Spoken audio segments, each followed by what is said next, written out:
Hey guys, welcome back to Medical Coding with Blue. So I know I said that my video was going to be on my coding tip of the week that I send to providers. And I will shoot that video this week. But I wanted to talk today about using your resources as a coder. As many of us know, many of us have not been to medical school. Medicine is very hard, okay? So you want to arm yourself with as much knowledge as you can. It's not enough to know your coding guidelines. It's not enough to understand the book forwards and backwards. You really do have to understand the disease process. Whatever clinic that you're in, if you are a specialty coder, if you're a family practice, you want to understand the disease process so that you're not coding symptoms or you're not, doing coding incorrectly, because you want to make sure that you understand whatever it is that you're reading. It's heartbreaking when I see people that are struggling, and they're struggling because they don't want to study. It's not hard. It's not hard to study, and no one's asking you to memorize everything. Just read and just look over materials that you can. Anything that you can get your hands on. There are many magazines that get published by the different associations. AHIMA has a wonderful journal, and I get their online version, and I get the magazine in the mail. I look at that. I look at the New England Journal of Medicine. I will read that, even though that has a lot of it sometimes has nothing to do with my specialties, but I still read it anyway because there's a lot of valuable information in there, and you never know when you're going to need it. So you always want to have this continual learning that you are doing when you become a medical coder. And when you become a medical coder, you're still going to have to learn, because it's not enough that you passed your test and you're certified.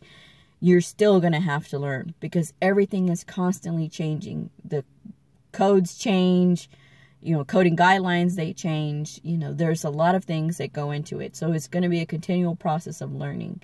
And as I've said, we're not doctors. We've never been to medical school, a lot of us, because it's not required of us to. But if you're going to be in the medical coding field, you want to make sure that you can grasp as much information as you possibly can, because it will make it so much easier when you are coding whatever it is that you're coding. I have spent so many hours watching videos on surgeries. I have spent hours looking at different things online, trying to understand what it is that I'm reading. I had watched surgeries for meniscal tears, for things like that. And it makes so much more sense when you can see it. And it's hard enough to understand it, as a patient. But when you really start to have to delve into records and look at notes and code, it does start to make more sense. So do yourself a favor and use all of the resources that you can. And study. And even if you are a coder now. And this is why I do these videos too, because sometimes people just don't think about all the resources that are available to them as coders. There are meetings. There are monthly meetings with certain associations. They have monthly meetings. And that's how you can get CEUs, continuing education units. And it's helpful. You need those units in order to continue on with your credential, because otherwise you can get it taken away. So it's always going to be a lifelong process of learning when you are a coder. But what's really good, when you do start to amass all this knowledge, it will start to stick after a while. At first, don't overwhelm yourself. Don't think, oh my gosh, I got to do all this studying. Just take it slow.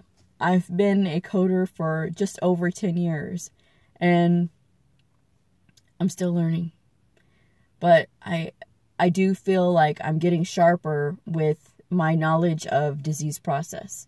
So that's really good for me, and in turn, it makes my coding a lot better. And I think that, you know, just pushing yourself to do the study time, and even if it's just half an hour a day, just looking at something or reading an article or taking a look at a publication for coding, it will benefit you. It will help you. So that's my soapbox moment of the day, because I heard it today from a coder, and I said to myself, are you studying? Are you looking at materials that are available? And it's just hard, because I think sometimes people don't think about those things, and it's very difficult. So if you are a coder, or if you are a coding student, that is my advice for today. So that is my tip of the day, but I will be talking tomorrow, because I am going to do more videos.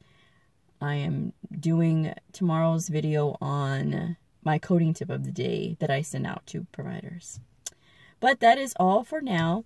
If you have any questions about any of the materials that I use, feel free to email me, ask me, click down in the comments.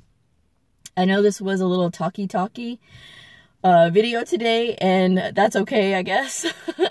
But if you like the world of medical coding, and you are a student, if you are a doctor, if you are a nurse practitioner, or if you are a PA, you are more than welcome to follow me too.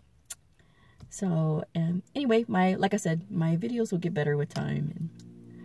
And I hope you enjoy. I hope you all have a great evening. Thanks for watching. Bye.